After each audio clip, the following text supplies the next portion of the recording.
You believe discipline is a chain, a harsh sentence imposed on a restless spirit. But what if the deepest form of discipline, the kind that makes observers marvel or even mutter that you've gone mad, is actually the highest expression of freedom? That state of relentless self-possession isn't achieved by beating yourself into submission, but by simply refusing to be a slave to your own fleeting moods, cheap pleasures, and inherited delusions. We will spend this time together tracing the path to this sovereign state, a journey laid out not by ancient generals or gurus, but by philosophers who understood that the only true fortress you can ever build is within your own mind. By the end, you'll understand why the ancient Stoics viewed your own choices as the single, non-negotiable territory of your life. And you'll possess the framework to stop being merely busy and start being truly powerful. First, though, we must confront the fog we all live in, a delusion that poisons our starting line. Before we begin this philosophical excavation, a necessary caution. What we discuss is a framework for living, a set of philosophical tools for cultivating a resilient inner life and making better choices. It is not a substitute for professional counsel. If you are wrestling with significant personal decisions, emotional struggles, or mental health concerns, please consult a qualified medical or therapeutic professional. This is the realm of reflection and self-correction, not prescriptive personal instruction. The most dangerous lie we tell ourselves isn't about the world, but about our own effort. We wrap ourselves in the performance of busyness, mistaking motion for progress, and exhaust ourselves by merely keeping up with distractions. The first principle of any serious philosophical practice, whether Stoic or otherwise, must be to rip off the blindfold and see the current state of our foundation, not as we wish it were, but as it truly is. The ancient Stoics demanded a ruthless self-audit, a nightly accounting not for self-flagellation, but for surgical clarity. You must know the exact cracks in the timber before you begin to build a pillar. Most of us are like a weary traveler who claims he is trying hard to reach a distant city, yet insists on carrying a massive, useless sack of rocks with every step. The effort is real, but the direction and the burden are chosen foolishly. Take the case of Marcus, a composite figure of 1,000 modern men and women. Marcus believed he was grinding. His calendar was full, his inbox was swollen, and by 7 p.m. he was genuinely depleted. But the moment he applied the Stoic mirror, the unforgiving scrutiny of his time and attention, the truth was exposed. He wasn't busy. He was fractured. His day was a sequence of emotional reactions, checking the news because of anxiety, checking social media because of boredom, replying to emails because of a sense of obligation. The audit showed the raw numbers: 5 hours of low-value digital consumption, 3 hours of actual focused creation, and a tidal wave of internal noise. The discipline here is not to immediately fix the problem, but to accept the data without emotion. This is the hard, cold earth of your current reality. You are not as productive as you think. You are merely as distracted as you allow yourself to be. This acceptance, the death of the ego that insists, "I'm trying hard," is the starting point of genuine strength. Once the painful truth is visible, the novice's error is to declare war on the self. They set radical, unsustainable goals. The 5 a.m. alarm, the 3-hour workout, the complete digital detox, all starting tomorrow. This is the way of the brute force, which invariably leads to burnout, shame, and a quick retreat back to the old patterns. The Stoic path, however, teaches the Drea. Water principle. Water is ceaseless, yet yielding. It does not try to smash a mountain. It simply flows around, finds the lowest point, and over centuries, carves canyons. If you try to force a brutal new routine onto a life built on years of contrary habit, your mind will rebel because it registers the change as a threat, not a service. The solution is to find the path of least resistance for maximum behavioral change. Don't try to read a book a week. Commit to reading a page a day. Don't swear off your phone forever. Commit to 15 minutes of focused work before your first check. These small victories are not pathetic. They are Trojan horses of progress. Each tiny win delivers a clean dopamine hit derived from competence, not validation, and subtly rewires your identity. You stop being the person who wants to get up early and start becoming the person who gets up early. Like a sculptor who masters his chisel before tackling marble, you flow through the basics, making the right action so small and easy that your brain can't invent an excuse. This method is crucial for establishing inner boundaries. The ancient Stoics focused intensely on the dichotomy of control, distinguishing what is up to us from what is not. Your habits, your effort, and your judgments fall within your control.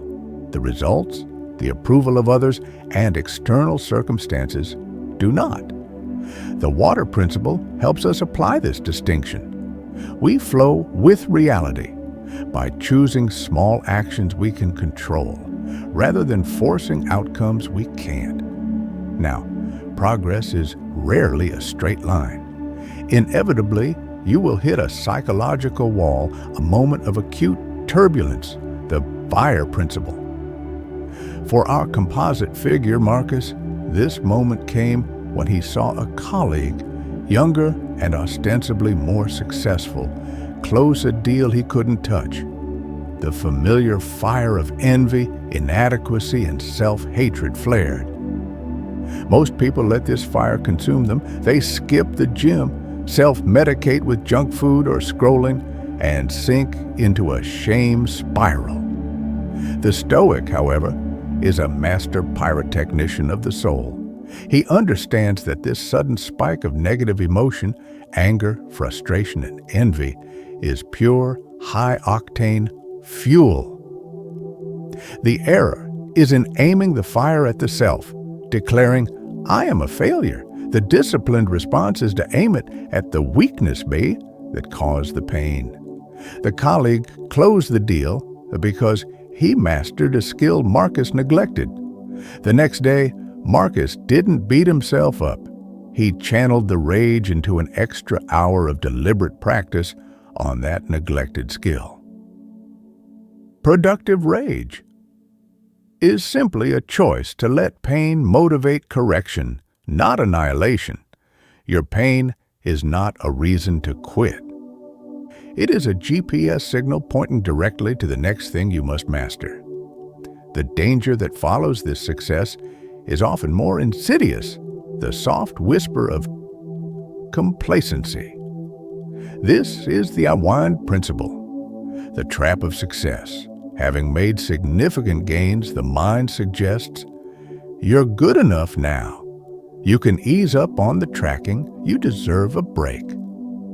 This is the point of a preventable downfall, as we saw with Sophia.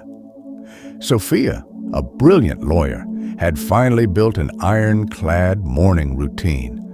Her work was sharp, her focus laser-like. But her firm hit a period of relative calm.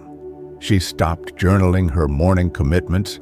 She slept in just a few minutes, and she replaced her daily review with light reading. Within 6 weeks, the small fishes had become cracks. She lost the razor-sharp edge of her analysis, missed a critical detail on a contract, and nearly cost her firm a major client. The lesson was brutal. She had stopped being a student. The Win principle reminds us that in the way of mastery, you must never think you have arrived. To be great is to understand that the skills you have mastered merely qualify you for harder, more complex problems. You must keep studying the methods of others, not to mock or dismiss them, but to continually measure your edge against theirs. A true professional is relentless, not in her work output, but in her commitment to improvement. The moment you settle for good enough, you begin your descent. You must remain deliberately inadequate relative to the next level of excellence. This entire framework relies on choice, the core of Stoic philosophy. Epictetus called this our prohairesis, our faculty of moral purpose, the only thing truly under our absolute control. The disciplined life is a constant series of micro-choices to align our will with reality, using the will not as a muscle to strain, but as a rudder to steer. This clarity allows us to draw a bright line between our agency and the world's indifference. We train ourselves to look at an event, strip away our emotional judgment, and see only the bare fact. The loss of a client is not a cosmic sign that I am a failure. It is merely the event client X terminated their contract.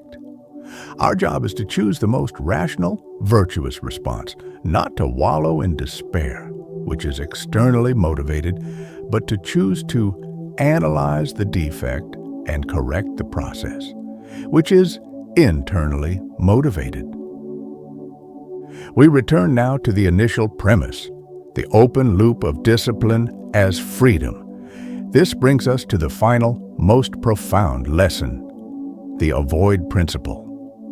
After months or years of intense discipline, a terrifying thought arises.